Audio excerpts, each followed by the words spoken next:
할렐루야. 1월 14일 목요일입니다. 오늘은 마태복음 2장 1절에서 12절 말씀을 통해 은혜를 나누도록 하겠습니다. 헤롯 왕 때에 예수께서 유대 베들레헴에서 나심에 동방으로부터 박사들이 예루살렘에 이르러 말하되 유대인의 왕으로 나신 이가 어디 계시냐?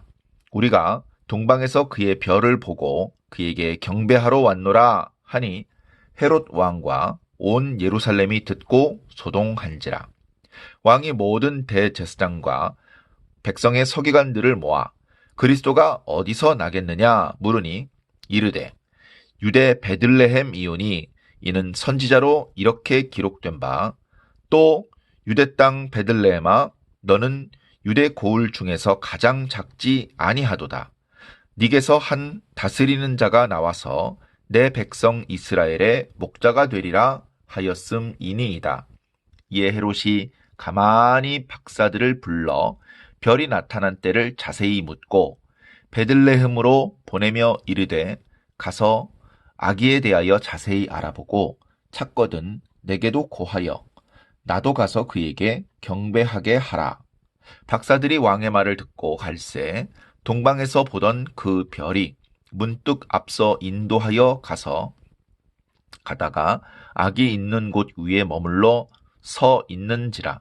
그들의 별을 보고 매우 크게 기뻐하더라. 집에 들어가 아기와 그의 어머니 마리아가 함께 있는 것을 보고 엎드려 아기께 경배하고 보배합을 열어 황금과 유향과 몰약을 예물로 드리니라. 그들은 꿈에 헤로데게로 돌아가지 말라 지시하심을 받아 다른 길로 고국에 돌아가니라. 아멘. 예. 예수님께서 나시는 이야기죠. 예. 예수님께서 구체적으로 태어나시는 장면입니다. 자, 근데 특별히 마태는 우리가 알고 있는 동방박사 이야기로 이 부분을 표현하고 있습니다. 예. 다른 복음서에는 이 동방박사가 이런 표현이 없죠. 이제 다른 복음서에 이 표현이 없으니까 동방박사는 실제로는 오지 않은 것일까요? 또는 마태가 지어낸 이야기일까요? 물론 다른 복음서에도 공통적으로 나타나는 표현들은 확실히 그 일이 있었구나. 확실히 그런 말씀을 하셨겠구나. 이제 그렇게 더 믿을 수 있죠. 그러나 성경에 단 한 번만 나와 있는 말씀이라고 해서 우리가 그것을 가볍게 생각하거나 무시해서는 안 될 것입니다.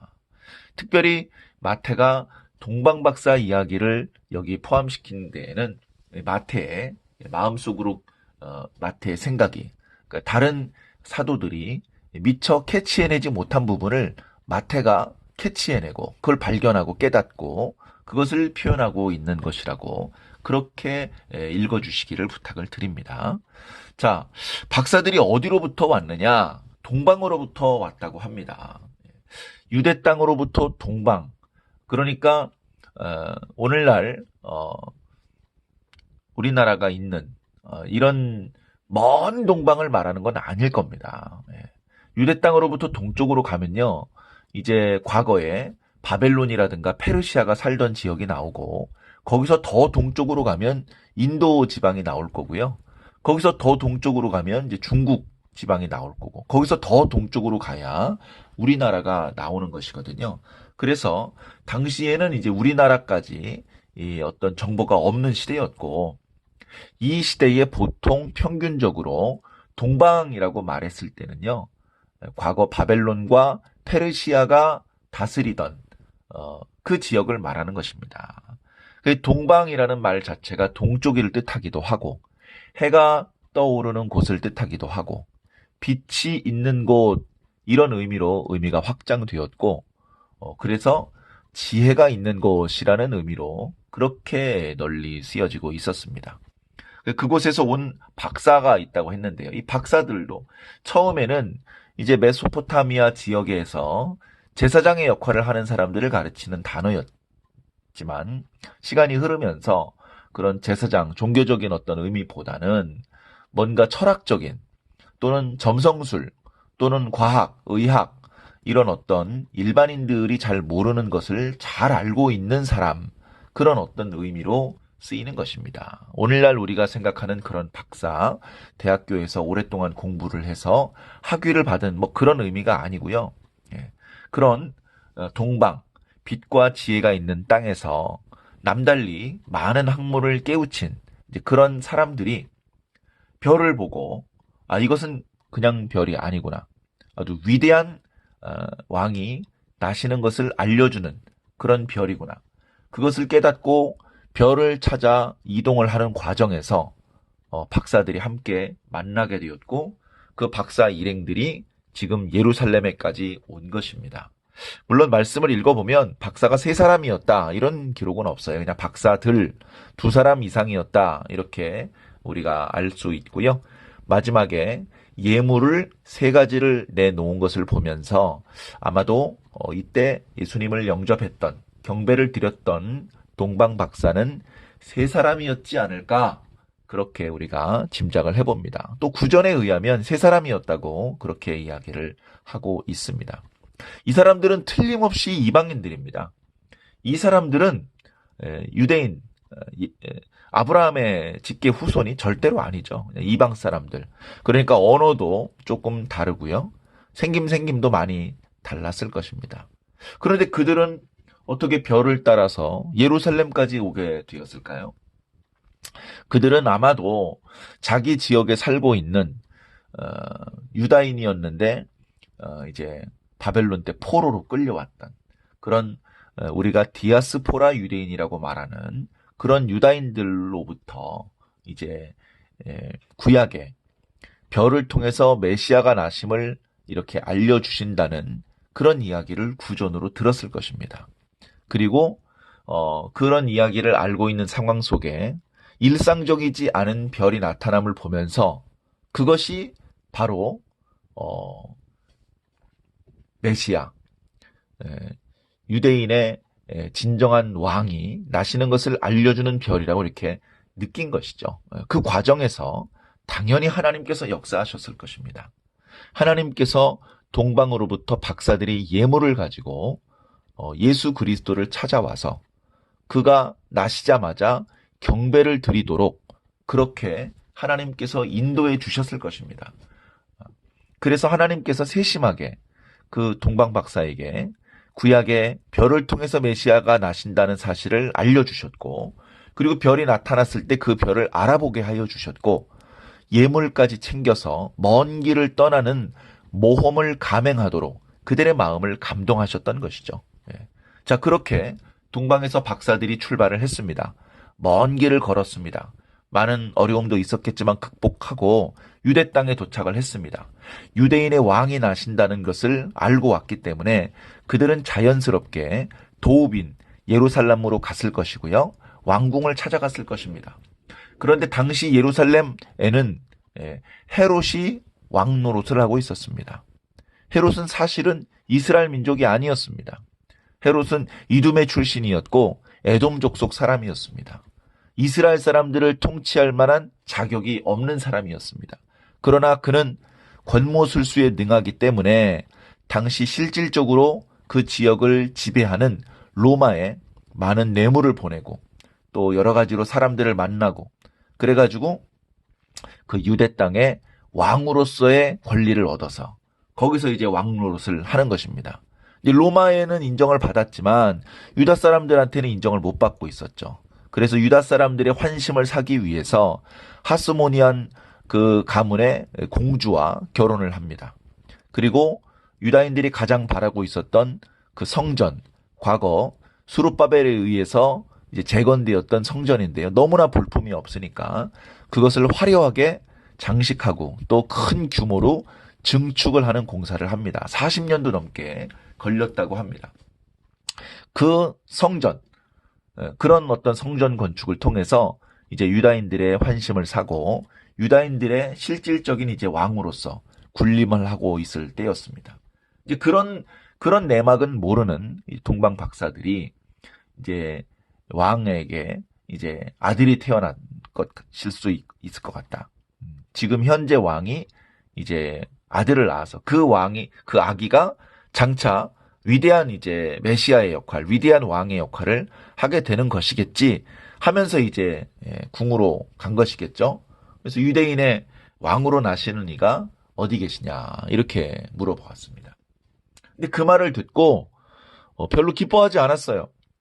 내색하지 않으려고 애썼겠지만 상당히 당황하고 상당히 걱정하고 상당히 불편하게 그렇게 생각을 했습니다. 그것을 오늘 말씀에는 이제 소동한다 이렇게 표현을 하고 있는데요. 자, 헤롯 왕에는 그런 어린 아기가 최근에 태어나지 않았습니다. 그리고 유대인의 왕으로 나신다는 것은 유대인 중에서 왕이 된다는 것인데 헤롯과 그의 아들들은 엄밀한 의미에서 유다 사람들이 아닙니다. 그래 유대인의 왕으로 나시는 자가 있다고 알고 있다. 우린 별을 통해서 그런 사실을 알게 되었다. 그래서 우리가 경배를 드리러 왔는데 그분이 어디 계신지 우리한테 좀 알려줘라. 이렇게 말하니까 상당히 소동하는 일이 벌어졌던 겁니다. 아무도 메시아를 기다리지 않았습니다. 당시 유대 사회에서 유대인들의 종교를 지도하고 있던 대제사장 또 서기관 이런 사람들조차 메시아를 기다리지 않았고 그들이 그 메시아가 온다는 것에 대해서 아무런 감지를 못하고 있었던 것입니다. 이제 동방박사들이 나타나고 나니까 할 말이 없으니까 종교 지도자들을 불렀습니다. 그래 그리스도라고 한 분이 온다고 전에 얘기를 했었는데 그가 어느 동네에 나시는 것이냐 이렇게 이제 물어봤죠. 그랬더니 다 알고 있습니다. 그곳은 베들레헴입니다. 유다 땅 베들레헴.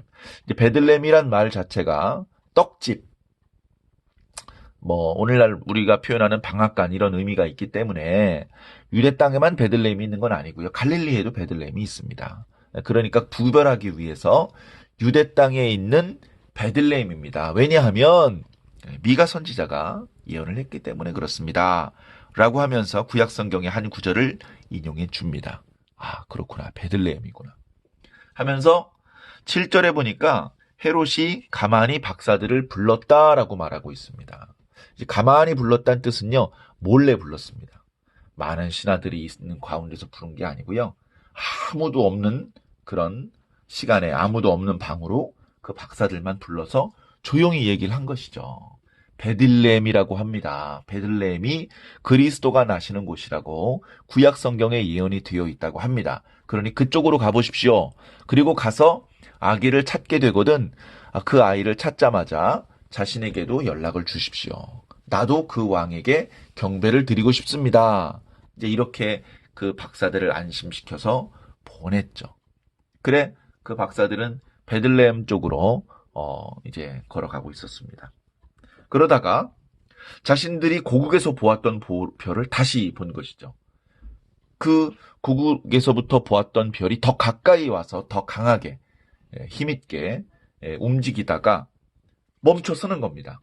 멈춰 서고 그 아이가 태어나는 집에 이제 그 빛이 환하게 비춰지는 것을 이제 본 것이죠.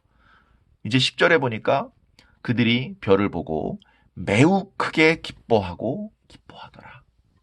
그들의 기쁨을 최상급으로 이렇게 표현을 하고 있습니다. 자, 그렇게 해서 집에 들어갔습니다. 이제 11절에 집에 들어가서 아기와 그의 모친 마리아가 함께 있는 것을 보고 경배를 드렸다.